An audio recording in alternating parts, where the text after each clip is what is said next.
Who is the cashier girl? When you first meet her, she tells you that she didn't want to come out here, but visitors came to her house. They chased her out of her own home. So now she's trying to find a place to hide from the visitors and the sun. She's very thankful when you let her in. But how did she lose her house? She had just gotten fired and all she wanted to do was climb into her bed and cry. But when she got home, she saw a bunch of boots. Maybe her roommate had some friends over or something. So she checked to see what was up, but then she suddenly heard a strange sound. She took a peek and saw her roommate motionless on the bed when suddenly a grubby guy grabbed her and said, "You can't go in there, she's not well." He asked her to take a seat in the kitchen. She wanted to leave, but she was paralyzed by fear. She continues her story the next day. A huge guy came around the corner and blocked the exit. He started talking loudly with the guy that grabbed her. They were acting like she wasn't there. They started to grab her arms and then her shoulders. She heard cheers and laughter in the background. It sounded like there was a whole crowd of men in there. Her body froze and she couldn't scream or breathe. But when the big guy opened the fridge, she ran and never looked back. She says after that she was lying on the ground, but then she stopped remembering. She could have sworn that she remembers everything that happened to her that day. Suddenly, she questions if she might be a visitor. She says, "No, that can't be true. I remember my whole life, my childhood, my mom and dad." She then wants you to tell her that she's not a visitor. On the third day, she tells you to not come any closer. She freaks out and says, "What if you're a visitor?" She then says that if you are, just kill her painlessly and quickly. She thinks they're all going to die, it's just a matter of time. She says there's no hope left,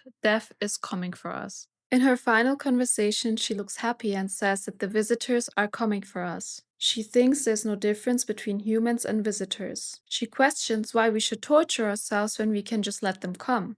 She then says, "I am a visitor. You can decide if you want to keep her alive or not." She has all visitor signs and she will always be a visitor. Her story may suggest that visitors are people who died from the sun, because she remembers running out of the apartment into the street but does not remember the sun burning her.